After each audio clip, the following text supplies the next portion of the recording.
Seperti di Kintamani banyak sekali Pak, orang pesiar pulang terus COVID, terus dia bentuk KP-KP dan sekarang keren. Membuat komunitas di mana anggota kami itu yang sudah terdaftar baru 70 orang petani yang berada di seluruh Bali. Pak Putu tahu nggak, anak muda itu dulu nggak pernah bertani. Setelah COVID ini terjadi kembali ke laptop. Apa harapan bapak-bapak terhadap pemerintah terkait dengan komunitas ini? Apa yang mesti harus dilakukan? Kemudian setelah panili ini berbuah, penyakitnya muncul, yaitu pencurian. Kepada seluruh petani yang sudah menjadi petani panili ataupun yang belum, jangan takut, jangan ragu untuk menanam panili. Panili itu masa depannya bagus, asal kita bisa menjaga kualitas.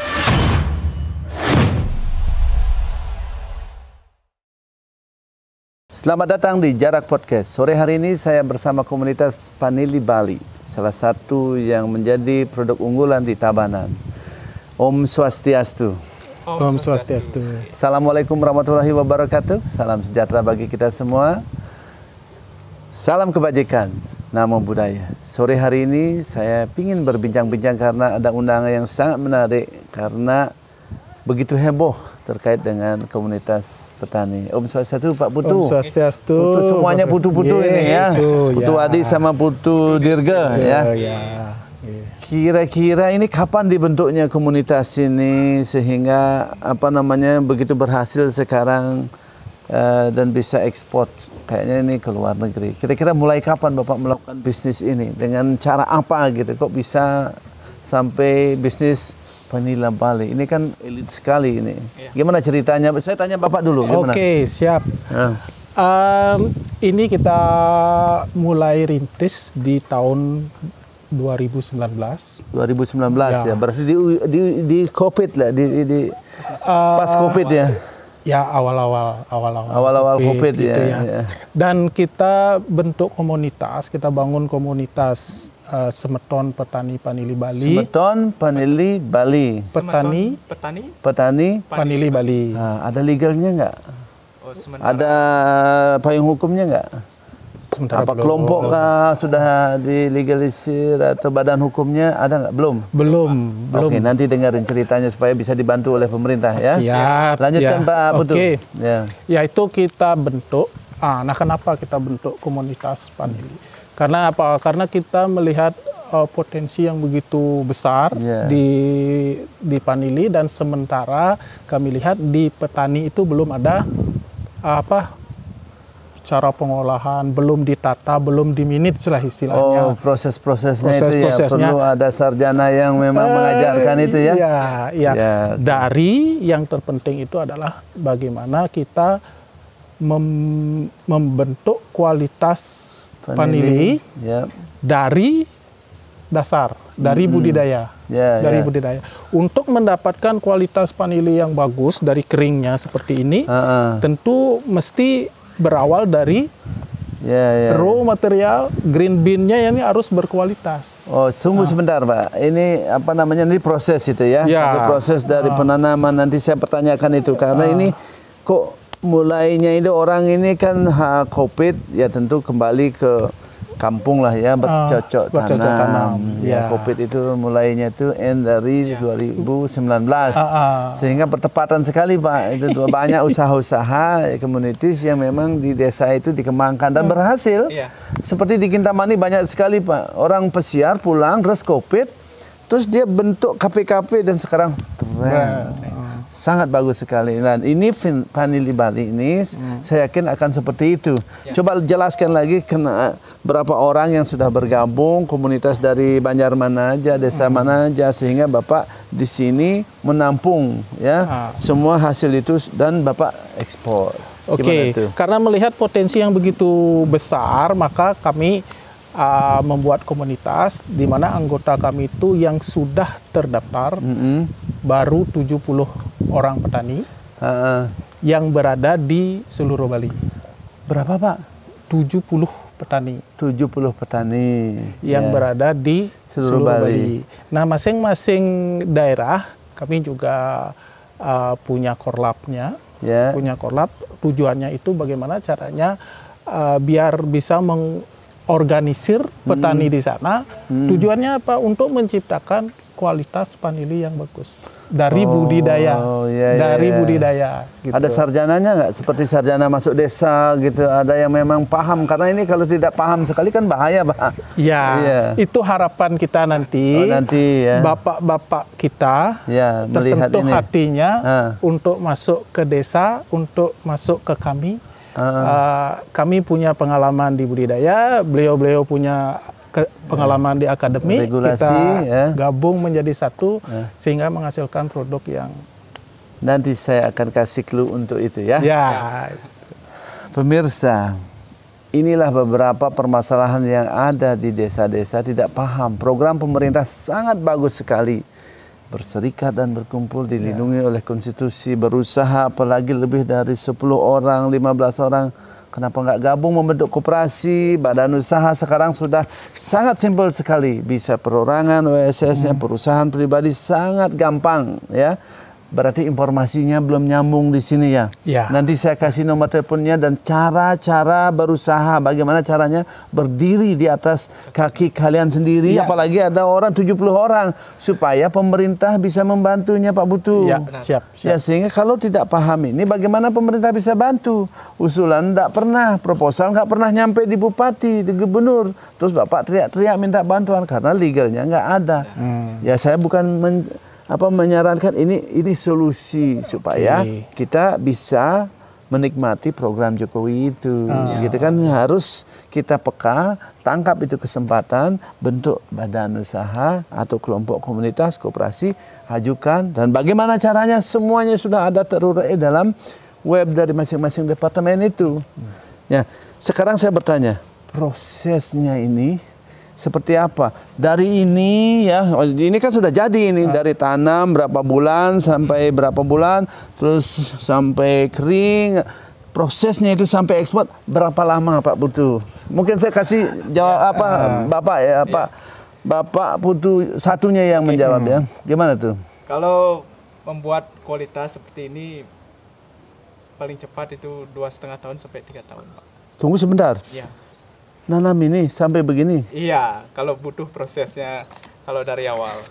Itu dari penanaman, olah tanah, budidaya, sampai proses perawatan tanaman, sehingga nanti kita mengkoordinir petani itu untuk menjaga kualitas. Berarti 2,5 tahun? Sampai 3 tahun. Sampai 3 tahun paling untuk cepat. Baru berbuah. Iya. Oh, begitu ya. Ternyata berat juga ya.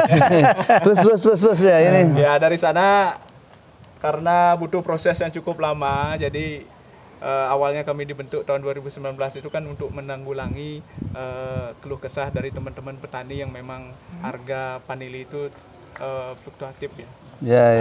Tidak ada standar harga. Dari sanalah kita ngobrol-ngobrol awalnya dan kemudian membentuk sebuah komunitas. Sehingga dengan harapan nanti kita dalam satu wadah bisa mengorganisir semua petani ini untuk menjaga kualitas untuk kestabilan harga ke depan. Baik ya, mungkin saya tadi sudah janjikan ada clue yang memang mungkin bisa ya kerjaan rumah lah ya, supaya ini bisa diseriuskan ke nasional lah ya. Benar. Bukan di tabanan saja ya. Oke, baik.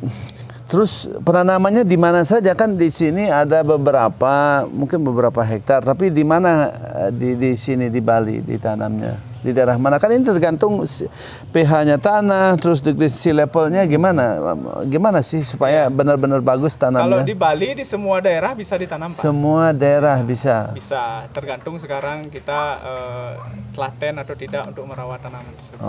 Idealnya sih di atas ketinggian 400 mdpl.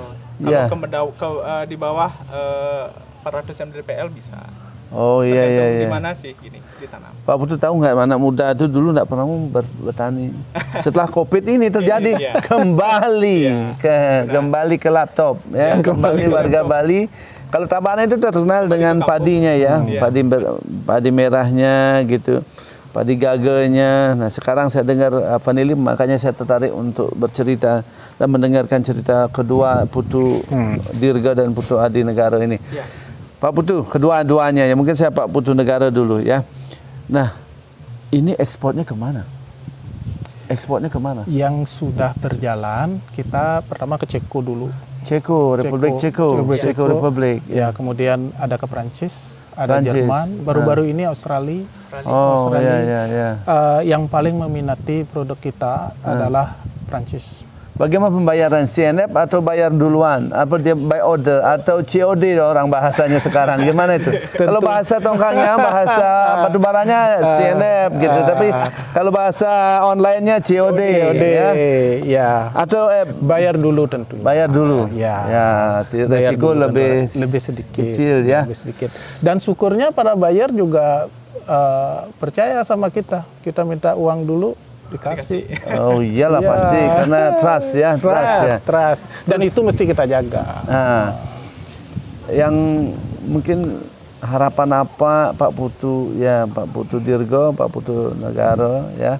Apa harapan Bapak-bapak terhadap pemerintah terkait dengan komunitas ini? Apa yang mesti harus dilakukan? Tadi kan disinggung, kalau saya sih sarjana masuk desa, kan ada LM3, ada lain-lainnya yang sudah berjalan program-program itu. Mungkin Bapak dengar aja, kalau dapil sini kan ada Pak Made Urip. Benar. Ya, kan pasti bisa dibantu. Datang aja ke rumahnya pas reses itu, datang bagaimana caranya. Pasti dibantu. Nah, tentu ini mesti harus benar-benar memahami bagaimana caranya. Ya, walaupun beliau warna yang berbeda umpamanya di Putu, tidak masalah, datang aja. Datang memohon pasti dibantu. Kalau petani kan banyak warna, Pak. Kalau Semua warna masuk. iya, kalau itu saya paham ya. Karena ada beberapa yang sudah menjadi itu dia memilih warna ini, dulu saya tidak dapat suara BCD itu. Nah, itu yang mesti harus diluruskan gitu ya. Semakin modern ini politik. Ya apalagi karena banyak sekali yang sudah cerdas di saat membantu masyarakat itu dianggap holiday politik. Ya, terus Bapak menyampaikan aspirasi itu, kita ya bagaimana kita menyampaikan ya ini hak-hak Bapak juga karena Bapak yang memilih dari Dapil Bali kan tentu ini aspirasi. Tapi saya yakin bisa karena mereka itu sudah paham sekali ya, mungkin banyak periode yang mesti harus dijelaskan ini, tapi untuk administrasi saya bantu nanti mungkin melalui kantor supaya Bapak bisa berdiri di atas komunitas Bapak khususnya komunitas penili Bali ini gitu ya.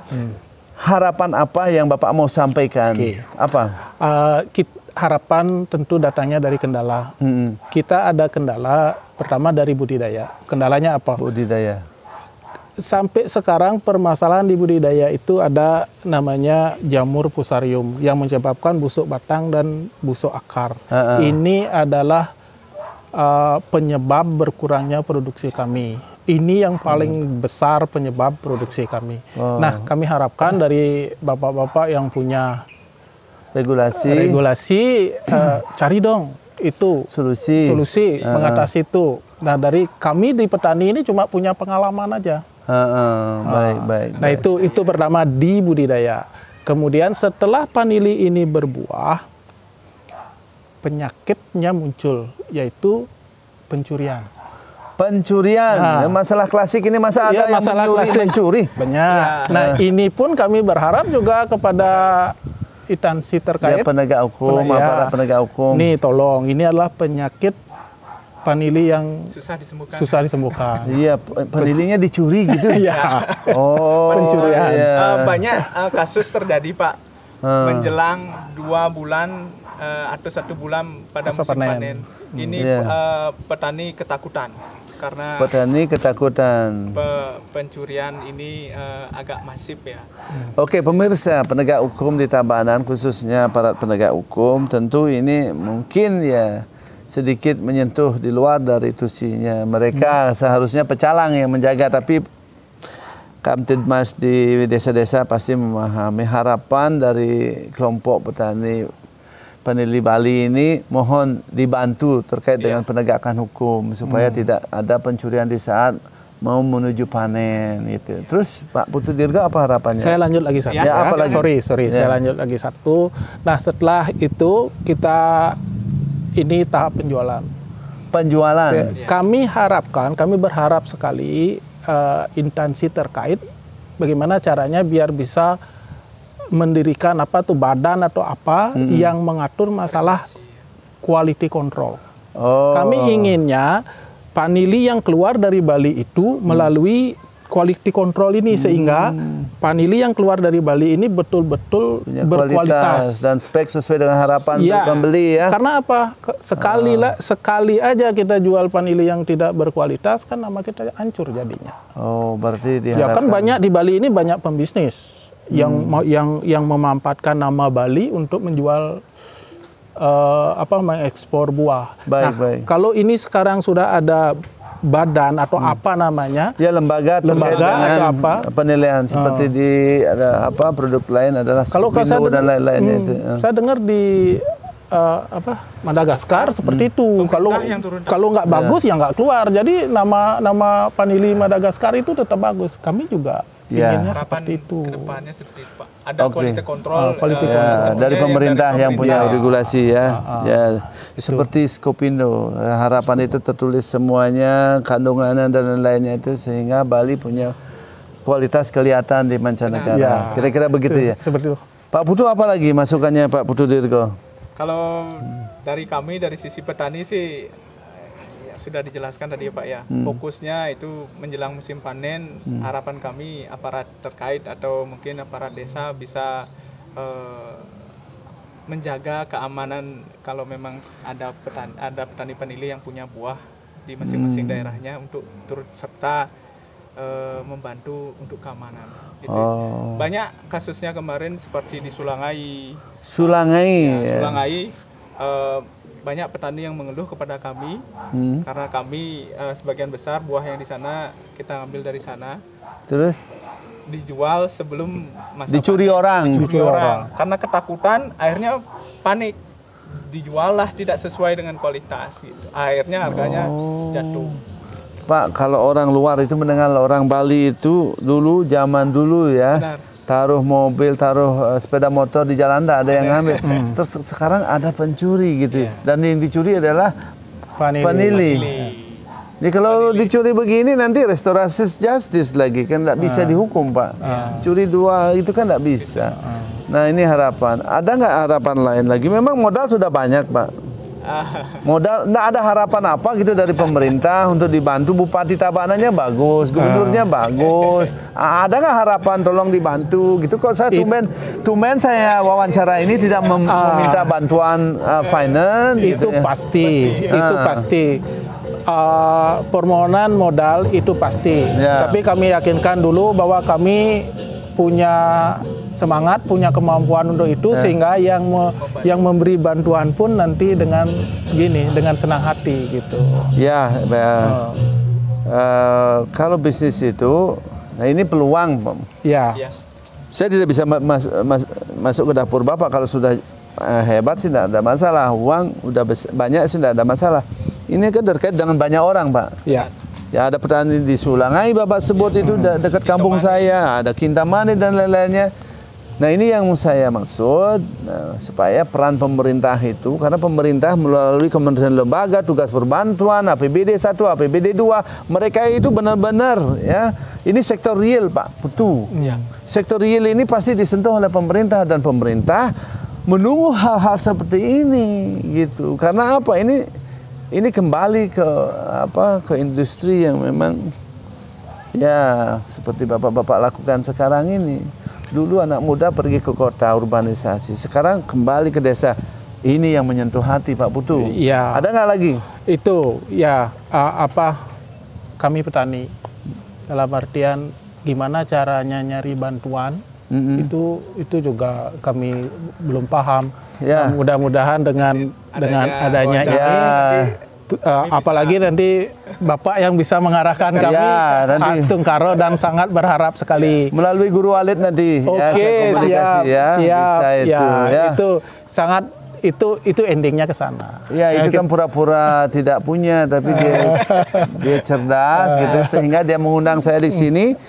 Dan saya gara-gara vanili ini, ya zaman saya kecil saya mencuri vanili orang tua saya jual untuk sekolah, makanya saya tertarik sekali. Saya paham caranya, tapi tidak modern seperti sekarang. Dulu kan tanam, petik, kawinkan gitu ya, sehingga menghasilkan kering saya jual kan begitu. Nah, kira-kira begitu. Ada nggak harapan lain, satu kata untuk masyarakat, gimana untuk masyarakat yang khususnya ingin bertani untuk vanili Bali ini, ada nggak? Bila mana, kemana nanti dihubungi ke mana? Nomor telepon nanti dikasih ya?